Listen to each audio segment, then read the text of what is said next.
la ponencia de Leonel Ali Sanotel y Correa, viene del Colegio de Bachilleres y nos va a presentar la ponencia titulada ¿Por qué hay elementos fantásticos sobre las tablas auriculares?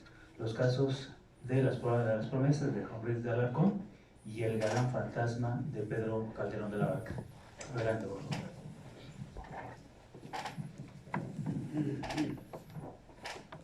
Pues muchísimas gracias. Buen día para todos.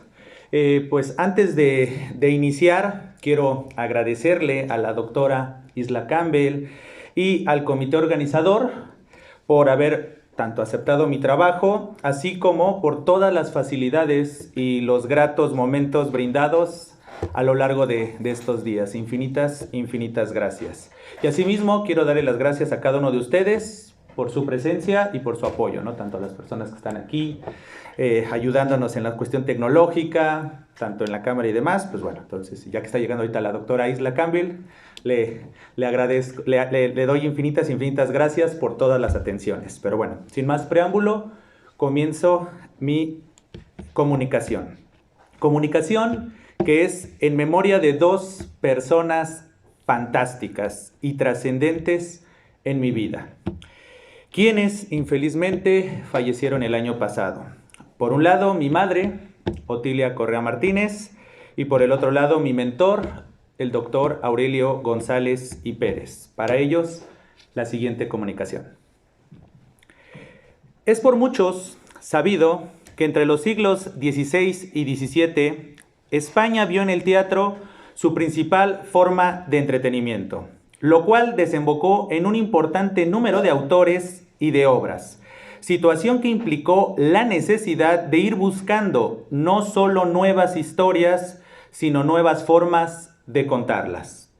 Por lo tanto, poco a poco se fueron dando distintas técnicas dramáticas, pero a su vez distintas técnicas en cuanto a la puesta en escena, pues no olvidemos que la primera intención del texto teatral es la de su representación. De ahí que, conforme fueron pasando las décadas y en consecuencia la consolidación del teatro en la sociedad española, vamos viendo una mayor complejidad sobre las tablas. Muestra de ello es el mosaico de historias que va desde la épica medieval hasta los temas políticos, religiosos y sociales de la época, pasando por lo pastoril, morisco, caballeresco, mitológico y litúrgico. Mosaico que en algún momento también incluyó las comedias, en las cuales los elementos fantásticos son los que van a la vanguardia, es decir, son los protagonistas o los que le dan fuerza a la trama. Por lo anterior, el propósito de este trabajo es hacer notar algunos motivos por los que hay elementos fantásticos en algunas comedias auriculares. Para ello, me valdré de dos obras: La prueba de las promesas de Juan Ruiz de Alarcón y El galán fantasma de Pedro Calderón de la Barca. Al preguntarnos por qué hay elementos fantásticos sobre las tablas auriculares, podemos responder, en primera instancia, que esto se debe al estilo barroco, pues, citando a Aurelio González, hay que recordar que dentro de las líneas generales del barroco destaca, en primer lugar, la apertura de una concepción que posibilita el desarrollo de sus presupuestos estéticos e ideológicos en distintos niveles de la obra artística. Esto es, las expresiones que llamamos barroco desarrollan sus propuestas tanto en el nivel de superficie como en la profundidad de la estructura y sentido, por lo que puede tenerse un barroco poético que rescata la superficie del texto con el sonido de la palabra, la fuerza de la imagen y el brillo del artificio, pero la poesía puede ir más allá y desarrollarse en la estructura del texto. Esta poesía encuentra en las expresiones barrocas campo fértil para el juego de los significados, la oscuridad del concepto y el arte de ingenio. Por ejemplo, con el uso de temas como el de la lucha de la libertad contra el destino y la trascendencia espiritual, en una densa construcción filosófica y simbólica que incluye el planteamiento de soluciones teológicas muy acorde con la preocupación de la época. Todo ello planteado con coherencia y con sentido moral, jurídico y político. Fin de cita. Esta preocupación de la época, llevada al ámbito teatral en particular, da como consecuencia una segunda razón o instancia: buscar el crear admiración en el público, al grado de poder afirmar que, citando a María del Carmen Boves Naves, el teatro español de capa y espada no se cansa de celebrar las mentiras, los engaños, las burlas, las ironías, porque en todas las comedias adquieren un valor funcional y están en todas prácticamente. Fin de cita. Muestra de ello son las comedias La prueba de las promesas de Juan Ruiz de Alarcón y El galán fantasma de Pedro Calderón de la Barca, en las que los elementos fantásticos son el motor del enredo principal, con un extenso margen de influencia sobre la macrosecuencia del drama. En el caso de la obra del dramaturgo mexicano, hay que decir que lo fantástico radica en el valor mágico de la palabra, puesto que es por medio de las palabras enunciadas por Don Illán en su hechizo que la trama ilusoria está delimitada de inicio a final, lo cual es lo que se ve sobre el tablado. Para esto debemos fijarnos en la explicación que brinda Don Illán en torno al hechizo que el nigromante dirige al espectador al iniciar y al terminar el mismo, con lo que marca la diferencia entre los tiempos y lugares reales, así como debemos fijarnos en tres apartes. Cito: Don Illán: hoy mi ciencia maravillas ha de obrar. Esto entre los versos 804 y 805. Siguiente: bien está trazado de esta manera, darle quiero, por encanto y mágicas apariencias, riquezas, honras y oficios, para probar sus promesas. Y con estos caracteres, efecto quiero que tenga. Esto entre los versos 821 y 828. Y finalmente: mis artes nigrománticas empiezan a obrar en esto, entre los versos 839 y 841. Fin de las citas.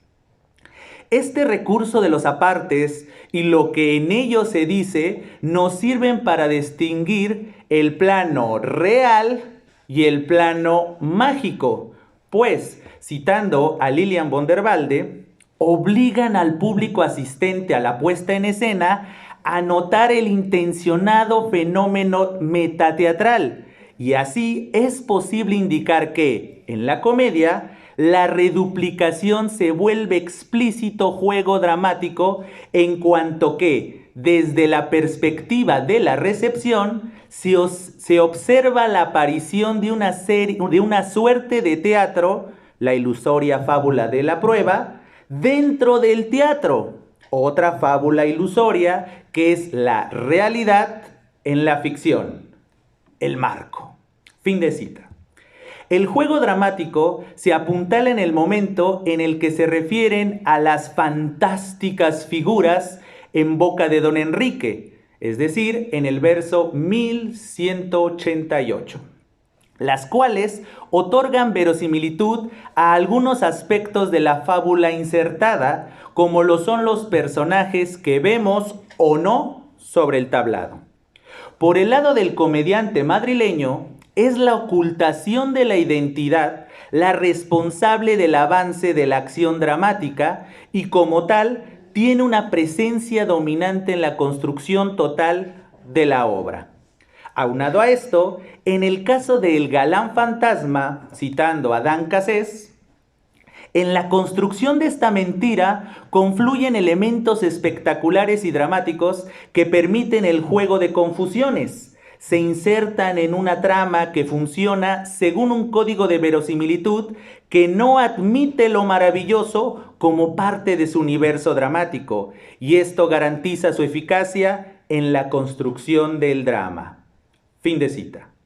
De ahí que las tapadas, los escondidos, los disfraces, las segundas puertas, las cortinas, los decorados y la oscuridad son los elementos que introducen la percepción equivocada de que hay algo sobrenatural.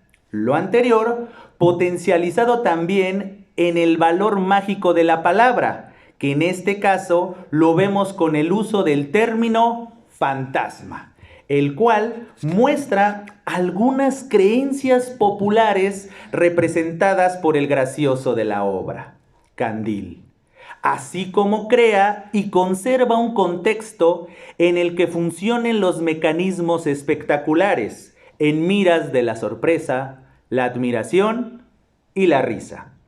Para esto, al igual que en la comedia de Juan Ruiz de Alarcón, debemos fijarnos en lo expresado en 3 apartes, mismos que cito a continuación. Julia: como a nadie descubrí el secreto de la mina, todos se admiran de mí, y cuanto es agora espanto, si se llega a descubrir, será risa, que así todas las fantasmas son en fin. Esto entre los versos 2496 y 2502. Siguiente ejemplo. Candil: sin duda que viene esta fantasma de ronda. Esto entre los versos 2691 y 2692. Y finalmente, también en el caso de Candil: ¿cuál ha de salir si topan adentro con la fantasma? Esto entre los versos 3077 y 3078.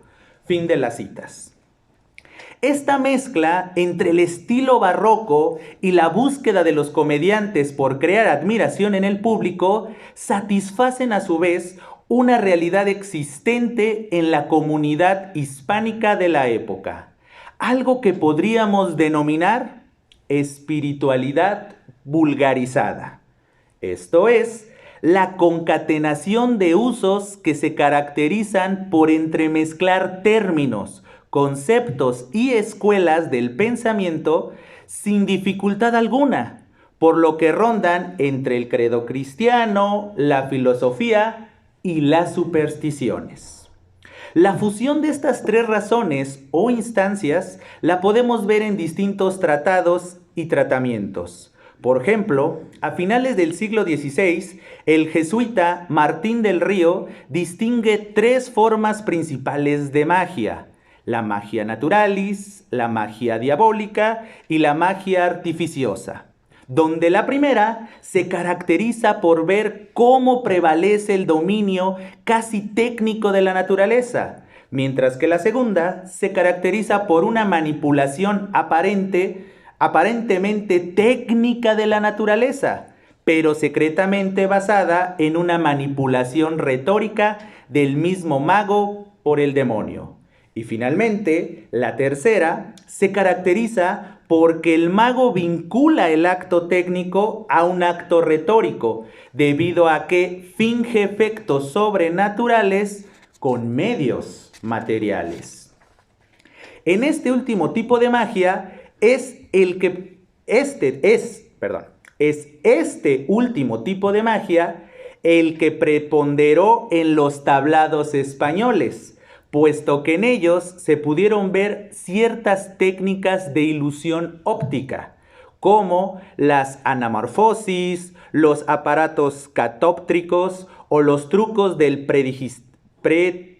prestidigitador, así como el arte oratorio e histriónico del actor en conjunto con la maquinaria del escenario, entiéndase, tramoyas, desapariciones por escotillones, salidas por las mangas, explosiones de pólvora, entre otras soluciones escénicas.